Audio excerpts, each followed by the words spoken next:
اتنی اللہ توفیق دے اتنی پڑھ لیا کریں۔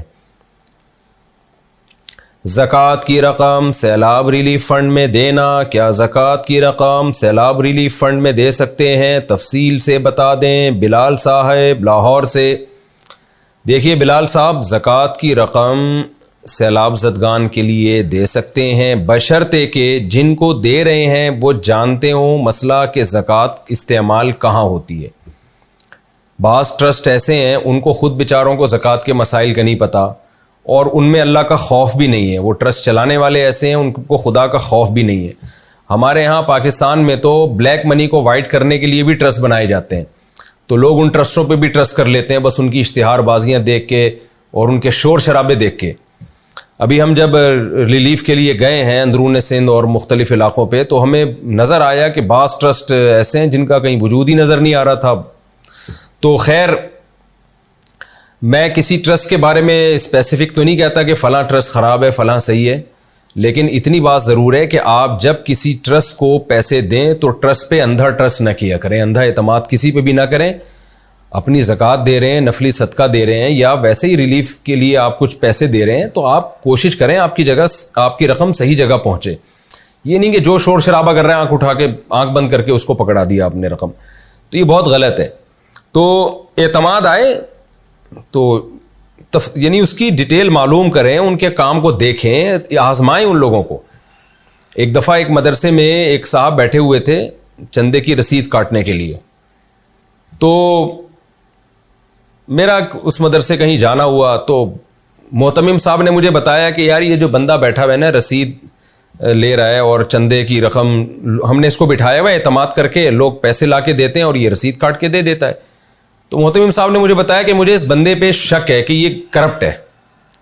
میں نے کہا شک ختم کرنے کا بہترین طریقہ یہ ہے کہ آپ کسی بندے کو بھیجیں اور بڑی اماؤنٹ دے کے بھیجیں اور اس سے کہیں کہ بھائی یہ اماؤنٹ لے لو، اس رسید کاٹنے والے کے پاس آئے اور کہیں بھائی مجھے رسید نہیں چاہیے، بس یہ اماؤنٹ مدرسے میں جمع کرا دو، میرے پاس ٹائم نہیں، میں جا رہا ہوں۔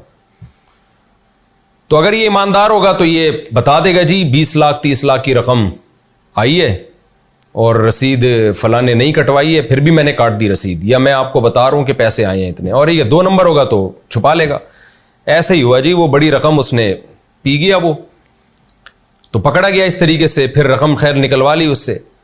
تو اس طرح سے بہت آسان سے مختلف طریقوں سے لوگوں کو آزمایا جا سکتا ہے۔ پیسوں کے معاملات میں اتنی گمانی جائز نہیں ہے کہ آپ بس پھینکتے رہیں پیسے اندھے طریقے سے، اندھا اعتماد کر کے۔ یہ امانت ہے، اللہ نے آپ کو جو پیسہ دیا ہے اللہ کی نعمت ہے، اس کو صحیح استعمال کریں۔ بہت سارے طریقے ہو سکتے ہیں لوگوں کو آزمانے کے۔ فقیروں کو آزمایا بھی جا سکتا ہے کہ یہ فقیر مستحق ہے بھی یا نہیں ہے، تو اس کی میں ڈیٹیل میں جاؤں گا، بہت لمبی بات ہو جائے گی۔ ابھی جو بھی ریلیف سیلاب کے لیے رقمیں جمع کر رہے ہیں آپ تھوڑا سا دیکھیں ان کے کام کو، ان کو آزمائیں کہ یہ بندہ ٹھیک بھی ہے کہ نہیں ہے، یہ ٹرسٹ والے ٹھیک بھی ہیں کہ نہیں ہیں۔ بعض لوگ کیا کر رہے ہوتے ہیں کہ وہ مدد بھی کر رہے ہوتے ہیں اور کھا بھی رہے ہوتے ہیں، تاکہ ہم پکڑے جائیں تو شو کر دیں دیکھو ہم نے فلاں جگہ مدد کی ہے، اور کھا بھی رہے ہوتے ہیں دبا کے وہ۔ تو یہ تو ایک پیسہ کمانے کا بڑا ذریعہ بن چکا ہے، اور پھر ایسے حادثات میں غلط لوگ بہت فائدہ اٹھاتے ہیں۔ ہر آدمی کیمپ لگا کے بیٹھ جاتا ہے، پتہ ہی نہیں چلتا ان میں یہ صحیح کون ہے غلط کون ہے۔ ہر آدمی گیت گا رہا ہوتا ہے کہ میرا گھر گر گیا سیلاب میں، اور لوگ اس کے ساتھ تعاون کر رہے ہوتے ہیں، پتہ ہے اس کا گھر ہوتا ہی نہیں ہے وہاں پہ۔ صرف شکل سے غریب لگنا تھوڑی ضروری ہے، بعض لوگوں کا حلیہ ایسا ہوتا ہے دیکھ کے ترس آتا ہے، آدمی کہتا ہے یار تو میرے کپڑے تو پہن لے، لیکن وہ اندر سے فراڈی ہوتے ہیں۔ میرا تو زندگی گزری ہے، آپ سب کو بھی تجربہ ہوگا، بڑے بڑے ہمیں ایسے ایسے لوگوں سے واسطہ پڑا ہے، ہم سمجھتے تھے کہ ان کے پاس کھانے کو روٹی نہیں ہے اور ادھر وہ کروڑوں کی جائیدادیں بنا کے بیٹھے ہوئے تھے۔ تو اس لیے خدا را آپ اپنی رقم کو دیکھیں، اسلام نے بدگمانی کی اجازت نہیں دی ہے۔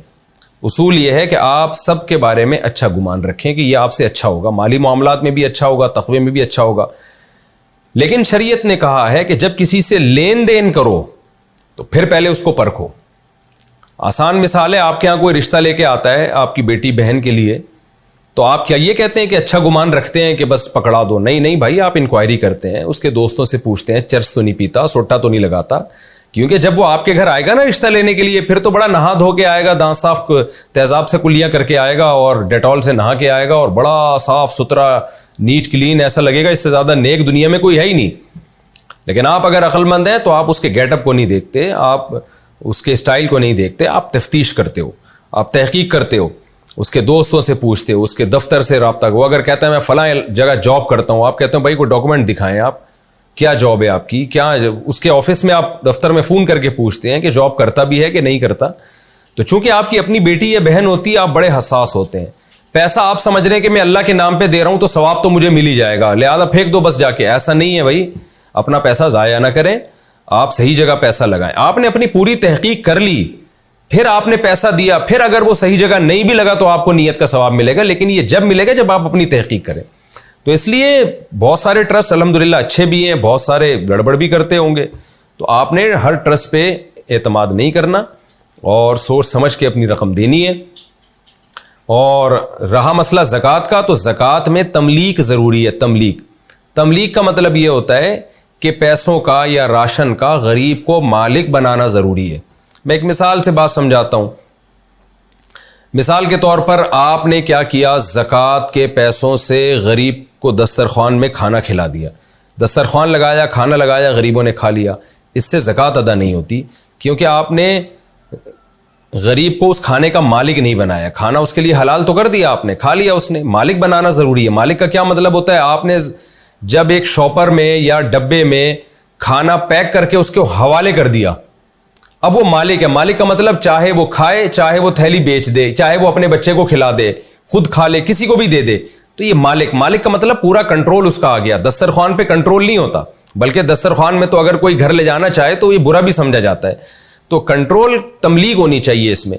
تو جو ٹرسٹ ایسے ہیں جو مسائل جانتے ہیں, بعض ٹرسٹ ایسے ہیں جن کے اونر علماء نہیں ہیں لیکن علماء سے پوچھ کے چلتے ہیں. بعض ٹرسٹ ایسے ہیں جن کے اونر علماء ہیں لیکن وہ مسائل کا جان کر خیال نہیں کرتے.